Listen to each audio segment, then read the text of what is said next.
Chers amis, chers membres de la communauté des Chevaliers du Savoir, voilà, alors comme vous le savez sûrement sans doute, il y a un coup sans précédent qui est porté à la culture. Alors bon, peut-être certains d'entre vous, vous êtes libres sur cette chaîne, trouvent que c'est quelque chose de bien. Bon, dans ce cas-là, il n'y a rien à vous dire, ben, ça vous fait plaisir, c'est-à-dire que je parle bien sûr de la réécriture des livres. Réécriture des livres, par exemple, surtout, réécriture des livres de cet auteur, Roald Dahl.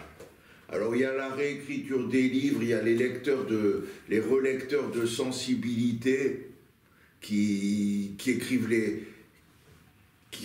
les livres, il y a l'écriture des livres actuels, c'est-à-dire que les grosses maisons d'édition vont donner le livre à un lecteur de sensibilité avant que l'auteur actuel, quand c'est un livre qui n'est jamais paru, bon ben de toute façon, il n'y aura pas eu d'autres versions du livre, donc de toute façon, c'est pas grave, vous avez le livre intégral comme il est. Même si, bon, ben, ce sera souvent, je pense, dans des grandes maisons d'édition. Sinon, ce qui est plus grave et ce qui fait quand même, de toute façon, donc vous aurez la version du livre telle qu'elle est parue, même si ça a été relu, bon ben, vous avez le livre tel qu'il est, tel qu'il a toujours été, donc à la limite, c'est un peu dommage qu'on réécrive, et c'est dommage même quand, pour moi, c'est mon avis, après aussi, vous êtes libre, de toute façon, vous faites ce que vous voulez, vous êtes libre, moi je donne des conseils, je dis ce que je pense, à notre époque, c'est même un peu dur, mais bon, mais moi je trouve que réécrire l'œuvre d'un auteur, casser un peu sa pensée pour remplacer par des mots, c'est pas fameux, mais bon, à la limite, quand c'est comme ça, le livre, c'est le livre d'une époque, c'est le livre de l'époque, on en pense ce qu'on veut, de 2020, 2021, soi-disant époque de progrès, si c'est ça le progrès, de casser la pensée des auteurs, mais bon, qu'est-ce que vous voulez, bon, vous avez la version du livre en 2022, le seul, bon. Plus problématique donc, et ce qui fait surtout notre sujet, là que je trouve quand même assez inadmissible, même si maintenant on est dans une époque bizarre où ça passe, bon, réécrire les livres qui sont déjà parus, qui ont déjà été édités plusieurs fois, des auteurs classiques comme Agatha Christie. Agatha Christie, je me demande s'il y a quelque chose à faire, mais c'est pas l'auteur que j'adore franchement et que j'ai beaucoup lu, donc voilà. Alors là, mais c'est en cours, je crois, mais c'est pas encore fait. Agatha Christie, il me semble que c'est déjà réécrit, c'est le pire. Et James Bond de Ian Fleming. Donc c'est Ian Fleming qu'on réécrit et alors là, j'ai amené surtout ça pour le montrer, Roald Dahl. Parce que Roald Dahl, c'est ça dont je me suis occupé, parce que Ian Fleming, je ne l'ai pas ici, mais j'ai déjà une édition de James Bond de Ian Fleming, j'ai acheté il y a longtemps, donc je n'ai pas à m'en préoccuper. Donc Roald Dahl, j'en profite, Sacrée sorcière, La potion magique de Georges Bouillon, j'ai Charlie et la chocolaterie, Danny champion du monde, enfin... Coup de gigot, L'enfant qui parlait aux animaux. Il y en a d'autres, il faut en racheter d'autres. Et on va un peu regarder à l'intérieur.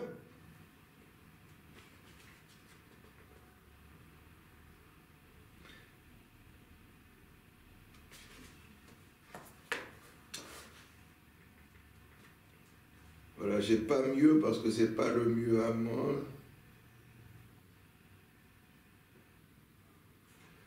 Voilà, là c'est un peu mieux.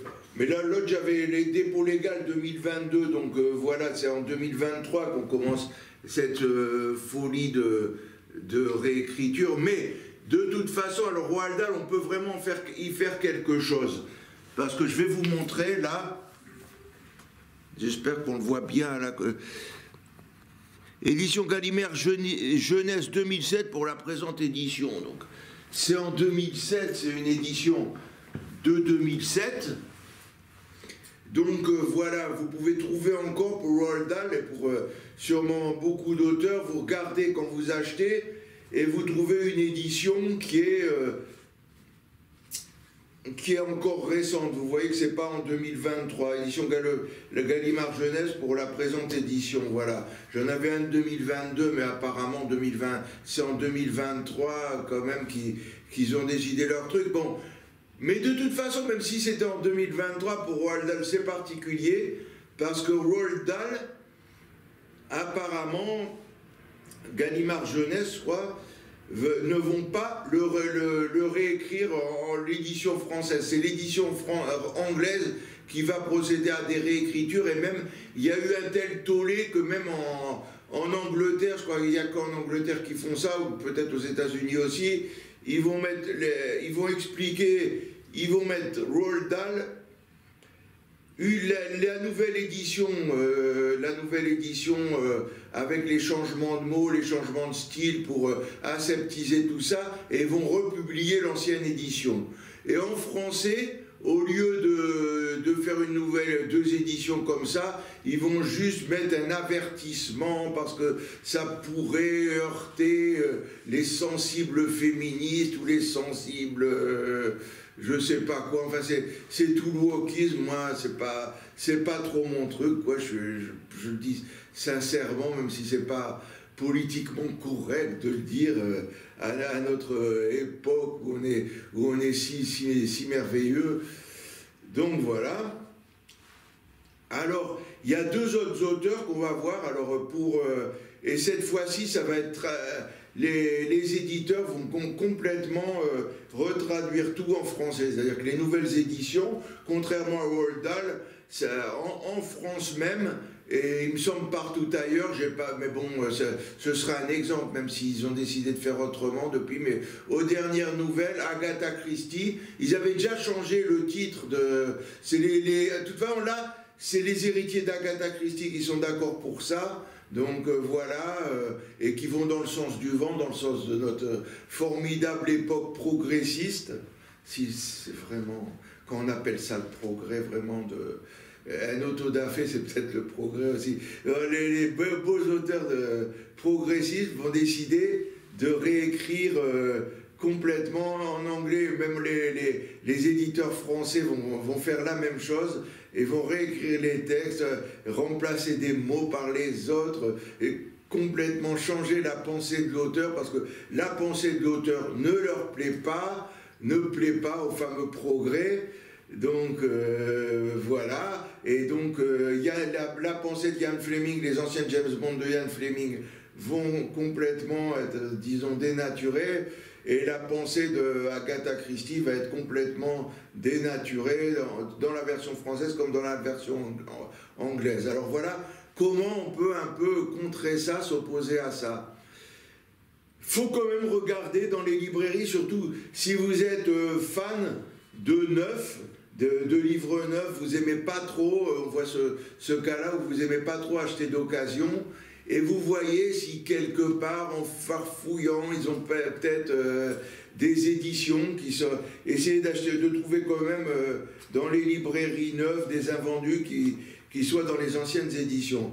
C'est un peu dur de trouver ça.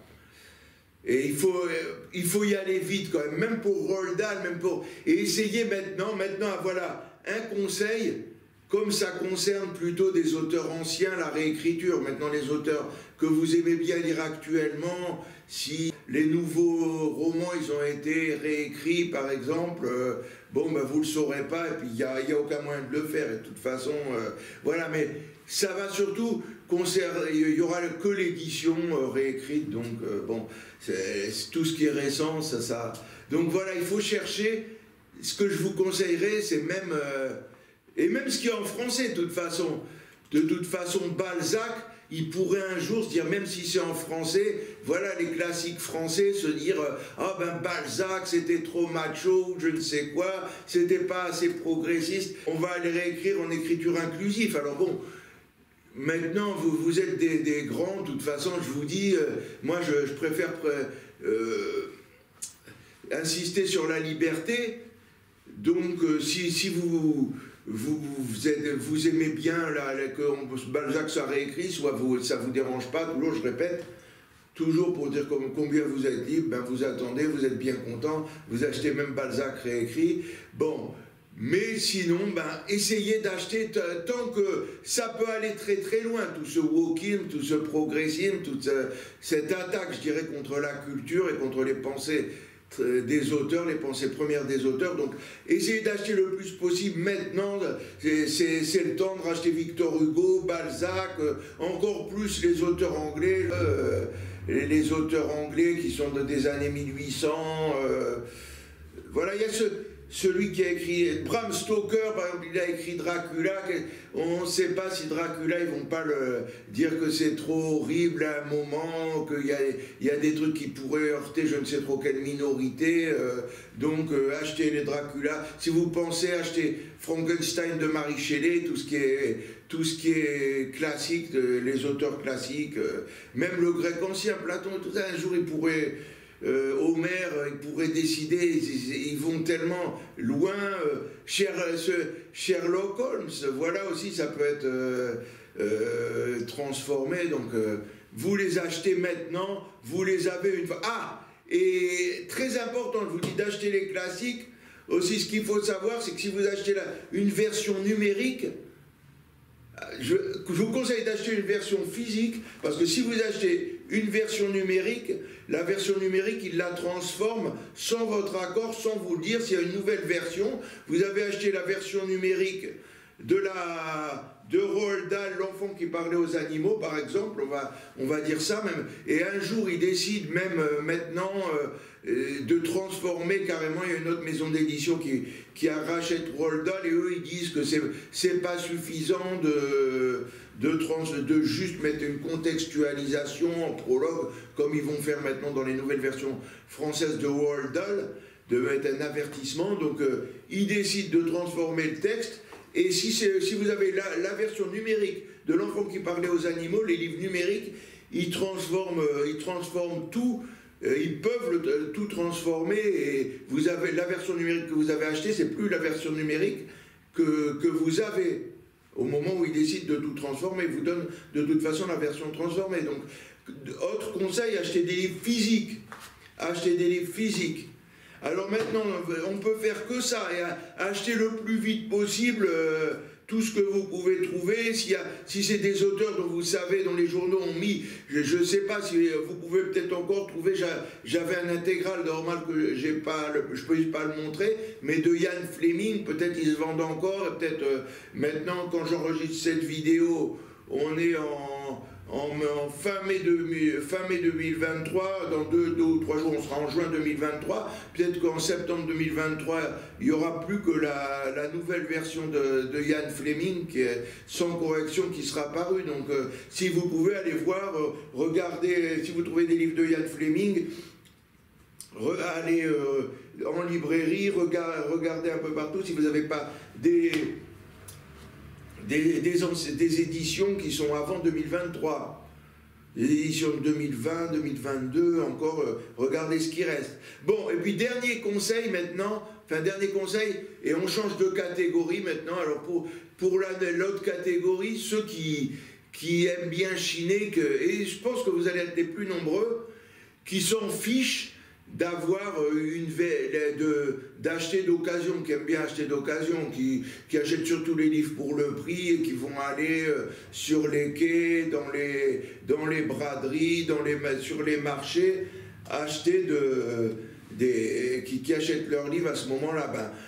Quand vous achetez des livres, vous savez de quand ça date, vous le notez un peu, vous regardez sur Internet, sur Google, de quand ça date, les transformations, vous regardez un peu, l'année où ça va être beaucoup 2023 par Agatha Christie, où ils avaient décidé avant ça de transformer le titre les 10 petits nègres les classiques 10 petits nègres en Ils étaient 10, ils ont transformé le titre. Je pense qu'ils ont dû transformer aussi certains mots, puisque les héritiers d'Agatha Christie, ils ont l'air d'être à fond dans le wokisme. Donc, mais pour tout le reste, que ce soit Ian Fleming, Roald Dahl, Agatha Christie, de toute façon, vous allez dans les braderies, dans les foires, dans les je ne sais trop quoi, et vous cherchez des versions de ces auteurs, des versions d'occasion. Vous allez, oui, sur les sites d'internet, il y a des livres d'occasion, si vous pourrez regarder sur les sites, si c'est d'anciennes éditions, il y a des fois, ils le mettent, anciennes traductions. Voilà, vous allez fouiner, chiner, et puis vous essayez de vous regarder si c'est antérieur, bien antérieur aux années même 2020 pour Agatha Christie. Quand vous achetez d'occasion, pour ça, il n'y a pas de problème, vous pourrez souvent trouver des anciennes versions. Et voilà, c'était ces quelques petits conseils pour ceux qui veulent lutter contre cette réécriture, ce que j'appelle quand même une attaque sans précédent, incroyable contre la culture, quand même réécrire les livres d'un auteur. Si ça vous plaît pas, si vous avez envie de résister, voilà, c'est quelques petits conseils pour résister, pour garder la culture intacte telle qu'elle a été. Et puis, j'allais oublier ce qui est assez essentiel, alors là, mais pas trop, si même, alors ça va pas être mon cas quand même du tout, mais si par exemple vous savez qu'un auteur, ou Melissa d'Acosta, ou que j'ai vraiment envie de lire de toute façon, même quoi qu'il en soit, ou Michael Connelly, ou je ne sais trop qui, que les nouvelles versions vont trop aller vers le wokisme. Vous lisez quand même ces auteurs, mais vous auriez envie d'autre chose, d'auteurs plus libres. Et bien justement, là vous êtes sur la bonne chaîne, parce que vous avez des auteurs auto-édités ou de petites maisons d'édition, ceux que je soutiens beaucoup et que j'aide beaucoup sur cette chaîne, justement. Et ceux-ci sont moins embêtés. Voilà, un auto-édité, c'est lui qui va écrire son livre, et puis personne, il n'a pas de pression de la maison d'édition qui va l'emmerder. Alors, mais en meilleure raison de soutenir ces auteurs et d'aller acheter leurs livres. C'est des auteurs plus libres, des fois c'est très bien écrit, vous pouvez tester, voilà, si vous achetez un de ces livres, vous essayez de le lire sur Kindle, et si c'est bien écrit, un auto-édité, s'il y a de l'auto-édition, qu'il est sur Amazon ou ailleurs, ou sur d'autres sites de vente en ligne, voilà, vous regardez un peu, ou si vous avez l'occasion de feuilleter dans un salon du livre, parce qu'il y a beaucoup de salons du livre où il y a des auto-édités, ils voient un peu, qui s'exposent, vous voyez un peu si le style vous plaît, s'il n'y a pas l'air d'avoir de grosses fautes de syntaxe, des coquilles, et puis bon, et puis je vous en présente sur la chaîne des auteurs auto-édités qui m'ont plutôt plu assez souvent, et vous voyez ce que j'en dis, surtout si je dis que c'est bien écrit, vous pouvez y aller.